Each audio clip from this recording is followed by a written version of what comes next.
Okay welcome back after a long time. आज म एकदम लामो समयपछि भिडियो सुट गर्दैछु है। लगभग मेरो 75 आरडी च्यालेन्ज पनि कम्प्लिट भएको थियो। त्यसपछि मैले बिचमा अलिकति ग्याप लिएँ, तर भ्लगिङहरू चाहिँ म अपलोड गरिरहेको थिएँ। त्यो पनि यो बिचको टाइममा अलिकति एक्जाम पनि थियो, अलिकति व्यस्तताको कारणले गर्दा हाल्न पाएन। तर आज म देखाउनेवाला छु आजबाट है, आजबाट त रेगुलर हुन्छ नि है। सो आज म देखाउनेवाला छु what is my actual routine है। सुन आज बिहानदेखि बेलुकासम्म कस्तो के एक्टिभिटी गर्छु भनेर त्यो बारेमा सर्टकट रुटिन देखाउनेवाला छु है। सो आई एम प्रेजेन्टिङ आज today's routine. Okay let's start the video.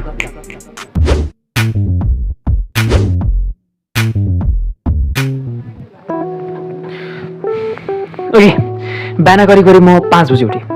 मेरो सजिलो रुटिन के हुन्छ, बिहान 5 बजी उठ्नुपर्ने हुन्छ। बिहान 5 बजी उठिसकेपछि म तमदारसँगै स्कुलतिर जान्छु।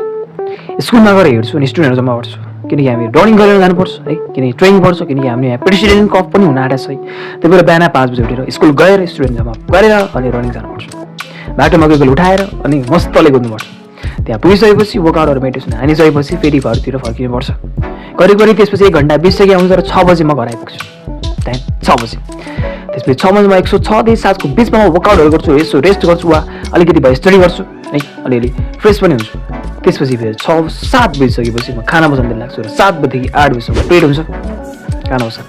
7 to 8 आफ्नो डाइटमा मिल्क हुन्छ, भेडागुडी छ है।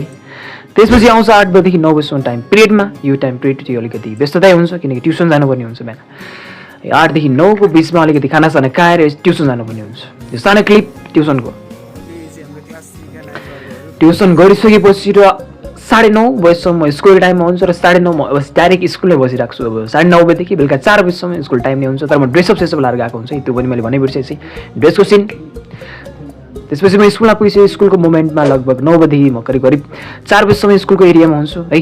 बिचमा 1 बजी खाजा टाइम हुन्छ, यो खाजा नै क्लिपको मेरो सानो क्लिप देखाइदिन्छु। त्यसपछि खाजा खाइसकेपछि आफ्नो भनेको 4 बजीसम्म व्यस्तता हुन्छ र 4 बजीदेखि फेरि 5 बजीसम्म ट्रेनिङहरू हुन्छ है। त्यो ट्रेनिङहरू त्यो भलिबलहरूको कल्चरको है, किनकि प्रेसिडेन्ट कपको लागि अलिकति प्रिपरेसन पनि गर्नुपर्ने छ। सो यो ट्रेनिङको मोमेन्ट चाहिँ अलिकति क्याप्चर गर्न बिर्सेछु क्या मैले, अघि केही छैन। अनि त्यसपछि म आउँछु घरतिर 6 बजीतिर। त्यसपछि आएर आफ्नो सबै भाँडाकुँडा मिलाएर खाना बसाल्नुपर्छ ओके। 7 बजीदेखि करिब 8 बजीसम्म अलिकति भिडियो सुटिङमा अलिकति जान्छ र एडिट गर्दै स्क्रिप्ट लेख्दै टाइम जान्छ। त्यति गरिसकेपछि करिब 10 बजीसम्मको टाइम पिरियड कहिले पर्सनल च्याटिङ हुनसक्छ, कहिले भिडियो स्क्रिप्टिङ, कहिले सिङ्गिङ, कहिले राइटिङ हुनसक्छ। त्यतिकै बेला जान्छ। अनि मेरो 75 आरडी च्यालेन्ज पनि अझै कन्टिन्यू छ, तर मैले फोटो चाहिँ पोस्ट गर्ने भनेको छु, भिडियो नदेखाए पनि। सो मेरो डेली फोटोहरू म एकैचोटि लास्टमा पब्लिक हानिदिन्छु। त्यसपछि आजको भिडियोलाई यति एन्ड गरौँ है। लाइक शेयर सब्सक्राइब हान्दै गर okay. Tata bye, see you. So